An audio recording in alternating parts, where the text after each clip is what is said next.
right, so this is chapter 8. It's called Look at Those Hands, Are They Small Hands? That's a direct quote from Donald Trump. It's March 3rd, 2016, 250 days until Election Day, and if you remember Donald Trump talking about his big, beautiful button, this will ring true. It's 12 days before the Florida and Ohio primaries. The smell of beer and fried food is teasing the hundreds of journalists inside the Hockeytown Cafe, a sports bar in downtown Detroit. Tonight there is no beer, the bar is closed. There are no sports either. The walls are decorated with hometown memorabilia, but the big screens are all tuned to Fox News, which is minutes away from starting the 11th, repeat 11th, Republican presidential debate. The first 3 debates were arguably a valuable window on what the candidates believe and how they think under pressure. It's been a pulp show since then. The field has been winnowed from 16 candidates to 4. Marco Rubio, John Kasich, Ted Cruz, and Trump, but they've spent, hold on, to 4. But they've spent the extra time throwing punches more than parsing policy. Why? In a word, Trump. You can't dance the flamenco with a sumo wrestler. Trump comes into tonight with 10 primary wins, including 7 states on March 1st, aka Super Tuesday. If Trump's rivals are going to stop him, they've got to do it tonight in these next 12 days. And tonight is their first big chance. Moderators Megyn Kelly, Bret Baier, and Chris Wallace introduce the candidates, and the debate begins. I'm on the 3rd floor of Hockeytown, surrounded by tables of NBC News journalists. The place is big, and somewhere below me in the glow of laptops and TV screens are just about all of the nation's traveling political journalists. Across the street is the grand old Fox Theater, where the debate is happening. The theater is open only to Fox News reporters. So we are in what's called the press file, a make-do place for the rest of the working media. A generation ago, hell, even 4 years ago, that meant a place for print reporters to file text pieces while TV reporters script for packages or pop outside for stand-ups and live shots. Now we are all feeding the same multi-headed dog of digital. Website, social media, whatever's next. To turn a drinking place into a working place, the Republican National Committee and Fox News have made some small adjustments. They boosted the wireless internet, added 250 electrical power strips, really they did, and perhaps less helpfully, turned off the beer taps. They also laid out a buffet described as roasted corn salsa and chicken salad, boneless chicken with caper and artichokes with white wine sauce, braised beef, short rib with red wine demi, crispy pan-fried colettes with sea salt and parmesan, ziti with black pepper, butter, and romano, and whitefish with triple lemon butter. The menu is mouth-watering. The food is not. Still, I'm going for seconds and lightly cursing the line filled with shuffling journalists, each a bit rounder than they were 10 debates ago, including me. All this food and extra technological oomph comes in handy right off the top when Chris Wallace brings up the big news of the day, Mitt Romney's speech at the University of Utah. Now this is interesting because Mitt Romney might be running for Senate in Utah. And so keep this in mind when he does. The 2012 Republican presidential candidate took the 2016 Republican frontrunner apart with a hatchet. Romney called Trump a con man, a fake.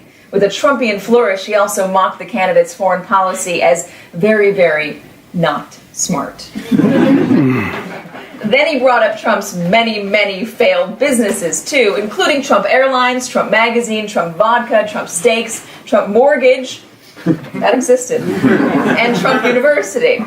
He was not endorsing another candidate, rather he was begging voters to choose one of the 3 other GOP contenders. It didn't matter which one, just so long as it was not Donald Trump. This went on for 17 minutes, and it was brutal. Mr. Trump, as you may have heard, the 2012 Republican nominee for president, Mitt Romney, had some things to say about you today, Wallace says. The crowd in the debate cheers and boos and carries on. The crowds at debates aren't supposed to make any noise at all, but they never listen to that rule. People are people. He challenged you to answer with substance, not insults. How do you answer Mitt Romney, sir? Do you guys think he answered with that insult? I consider for a moment that Trump might actually take the higher ground. It was early on, still. Well, look, he was a failed candidate, Trump says. Immediately, right out the gate. Nope. That's my inner monologue. He should have beaten President Obama very easily. He failed miserably, and it was an embarrassment to everybody, including the Republican Party. Hockeytown reacts like a rowdy movie theater crowd. The plot is just too predictable. Trump says he's a counterpuncher, but it goes deeper than that. He is the Pavlov's dog of politics. Insult him, and he'll insult you right back. He has to respond, even if his counterpunch lands in his own face. Trump finishes his answer, which is more of the same, and I start thinking about the spin room, a place where candidates and campaigns go post-debate to talk up their performance. This Romney spat feels like topic A, and I need to get Trump to respond. That's a big part of the job on debate nights. I jot some potential questions, send a few tweets. Now Bret Baier is bringing up Rubio's sudden turn toward Trump-style insult politics. In the past week, you've mocked Mr. Trump's tan. You've made fun of his spelling. You've called him a con artist. You've suggested he wet himself backstage at the last debate, along with other vulgar jokes and jabs, Baier asks Marco Rubio, riding another wave of crowd reaction. So what happened? Good question. Trump's rivals have been trying to differentiate themselves as the adults in the room, the only ones you can trust with the nuclear codes. But Baier's question is incomplete. You see, a few days ago, Rubio was at a college in Southwest Virginia where he got himself on a real comedic role. He brought up the subjects Baier mentioned, but he also alluded to one more: Trump's manhood. He's like 6'2", which is why I don't understand why his hands are the size of someone who is 5'2", Rubio said. And you know what they say about men with small hands. He answered his question with a folksy, "You can't trust him." But the crowd knew what he meant. It was sad. So did Trump. So did the rest of us in Hockeytown. On stage now at the Fox Theater, Rubio doesn't mention his manhood comments. Instead, he says, in essence, that Trump made him do it. The mogul deserved the insults, Rubio argues, given the insults Trump has thrown at his opponents. Let's have a policy debate, he says. And we will, Trump jumps in. After a few more pleas for decency and intellect, Rubio rests. Mr. Trump, your response? Hockeytown takes another bite of food, another sip of coffee. Well, I also happen to call him a lightweight, okay? And I have said that, so I would like to take that back. He is really not that much of a lightweight. And as far as Trump stops mid-sentence, as though remembering something Bret Baier forgot. And I have to say this, he hit my hands.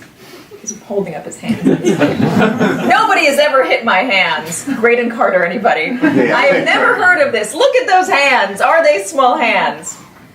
Hockeytown pauses mid-chew, mid-sip. And he referred to my hands. If they are small, something else must be small. I guarantee you there is no problem. I guarantee. Hockeytown chokes and splutters. Did he just say that? Did he just say that? Did Donald Trump just defend the size of his penis in a presidential debate? Okay, Baier says, moving on. Hockeytown cannot move.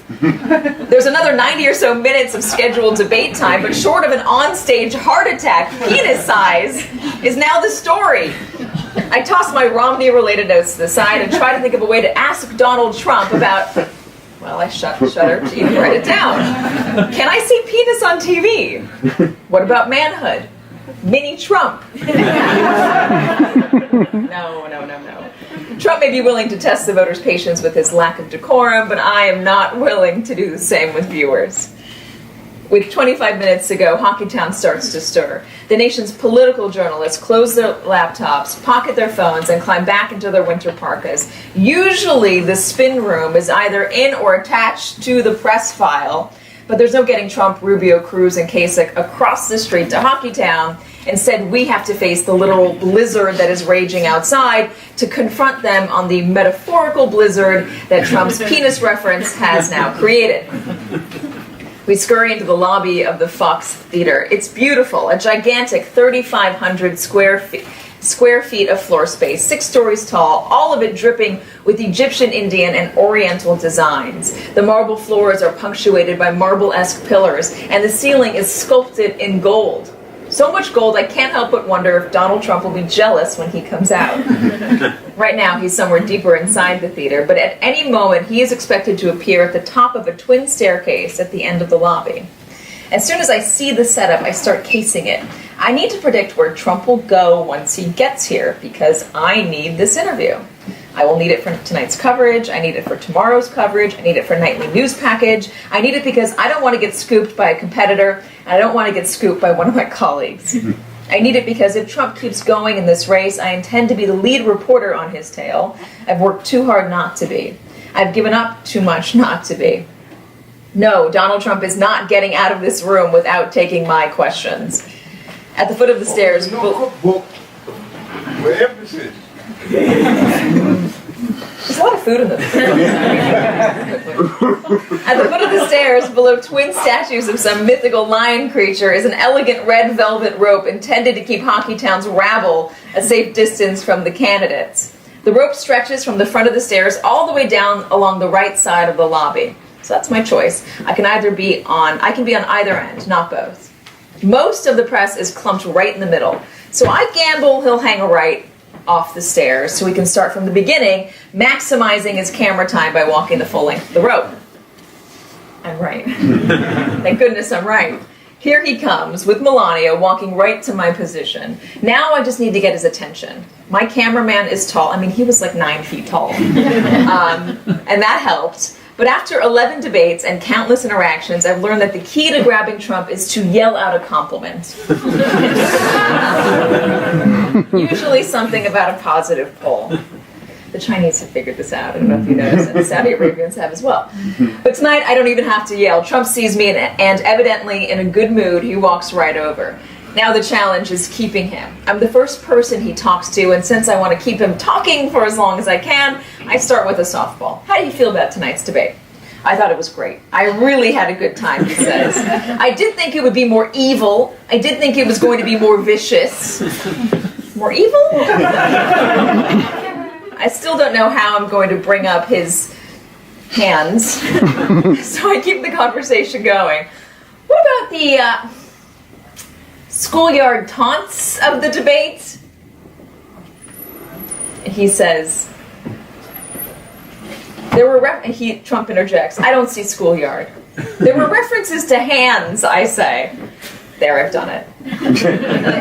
Yeah, but see how beautiful my hands are. Look at those hands. Those are powerful hands. He shows me his hands. Melania smiles behind him. Trump turns to how useful his hands are in action. Hit a golf ball 285 yards. I was very proud to hold my hands up because these are politicians. They say things and they make things up. And you know you have to clear up the record.